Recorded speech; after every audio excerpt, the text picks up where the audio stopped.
Chapter 62. The Legend of Vinayaka. Om Shri Ganeshaya Namaha. Gritsamada was narrating the auspicious incarnation of Vinayaka to Prahlada. Thereafter, in the city of Kashi, Ganesha played games with his devoted child Ganas like any other child. This enhanced the devotion of the devotees. O Prahlada, once, disguised as an astrologer, a Daitya named Hemasura arrived at Kashi. Ganesha recognized him as a Daitya, killed him with the power of Maya. Thereafter, a Daitya named Kripasura, along with Kandarasura, came to kill Vinayaka. He immediately thrashed them both to death. Three valiant and cruel Asuras were blessed with boons from Brahmadeva, Ambosura, Andaka, Tungasura arrived disguised as birds. Ganesha killed them too. By the power of touch, Vinayaka, they were liberated. Their mother, Rakshasi Brahmari, assumed the form of Aditi. Vinayaka killed her too.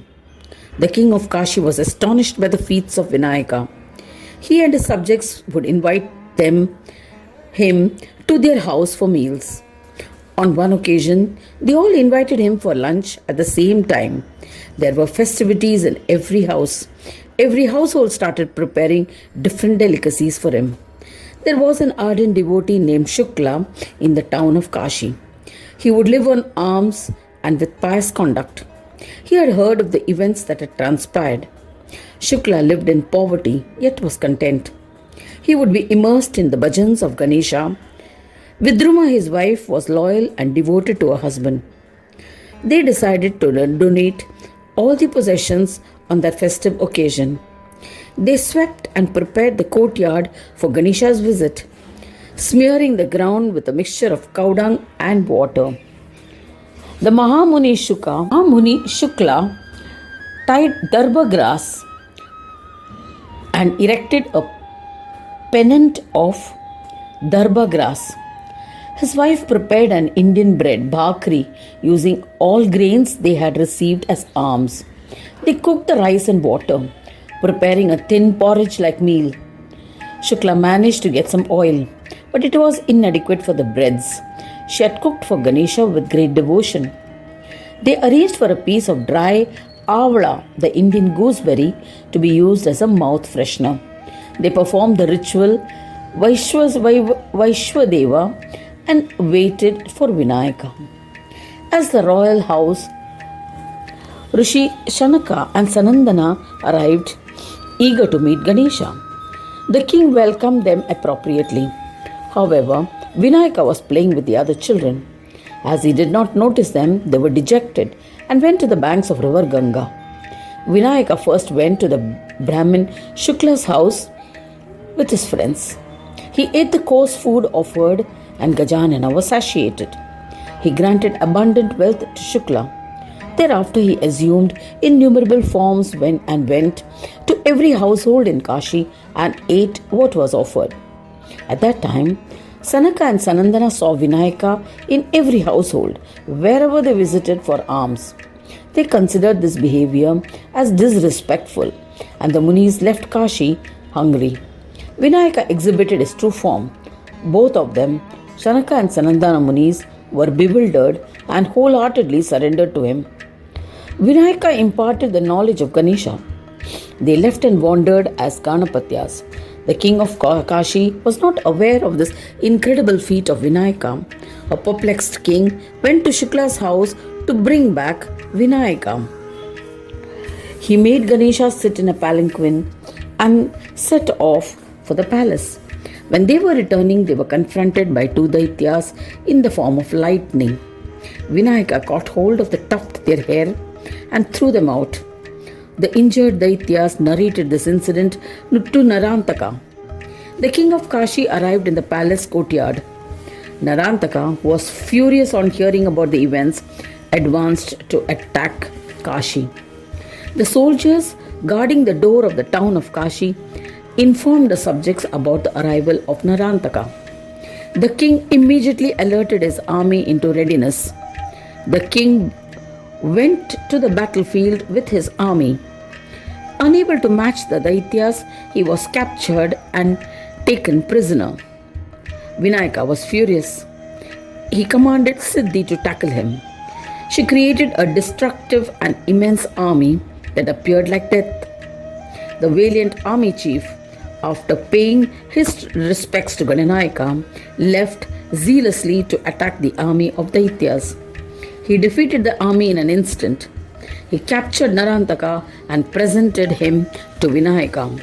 Vinayaka swallowed the army chief and Narantaka. Ganesha had already organized for the protection of the king of Kashi. Narantaka, who believed that he was in prison, was in reality safe in the belly of Vinayaka. The king was drawn into his with Narantaka.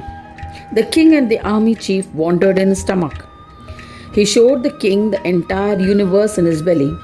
He then brought them all out through the pores on his skin. Seeing this, the king and the army chief were astonished. Narantaka was also thrown out, but Vinayaka influenced his thoughts. The deluded and amazed Narantaka thought, "The son of Kashyapa is definitely Brahma. If I die at his hands, I shall be liberated and become the form of Brahma. Therefore, I will happily wage a war with him." Vignapa then assumed a gigantic form and fought with Narantaka. He rendered him unconscious and killed him. The decapitated head fell at the feet of his parents in their home. His parents grieved the loss. They immediately took the decapitated head of Narantaka to Swarga. Their second son, Devantaka, was ruling Swarga. Devantaka was furious. In a fit of rage, he attacked Kashi. During the course of an intense battle, Vinayaka showed him his form, bearing the face of an elephant, to the enemy. Devantaka swooped down and broke the left tooth of Gajanana. But Vignapa seized the broken tooth from Devantaka's hand and killed him with the same tooth. While the ecstatic Devas and Devarishis praised Ganesha, Vinayaka returned to the town of Kashi along with the king. Thereafter, the Lord of Devas happily conducted the marriage ceremony of the prince. The king felicitated Vinayaka appropriately. He was eager to return to his own ashram. The subjects came in large numbers with devotion to bid him adieu. Vinayaka imparted knowledge. They became peaceful and returned to their homes.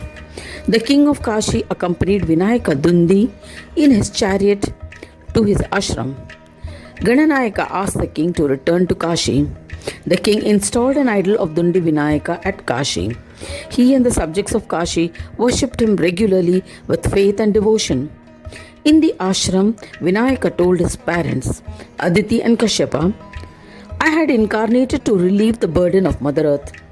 I have accomplished this task. I shall return to my abode now." He enlightened them and disappeared. Aditi and Kashyapa installed an idol of the Lord. It became famous as Vinayaka. Listening to the preaching of Mudgala, the king of Kashi attained Sadeha Mukti, liberation while in the body. He ascended to Swanandaloka and attained Ganaraja. O fortunate one, I have narrated the legend of Vinayaka, which are a part of the legends of Ekadanta. Anyone who reads or listens to it with devotion will be blessed with whatever he desires. In the end, he will ascend to Swanandaloka and become one with the divine. Thus ends the 62nd chapter titled The Legend of Vinayaka in the second Khanda of the Purana Upanishad, Srimad Mudgal Puran, describing the legends of Ekadanta, dedicated to Sri Gajanana. End of chapter 62.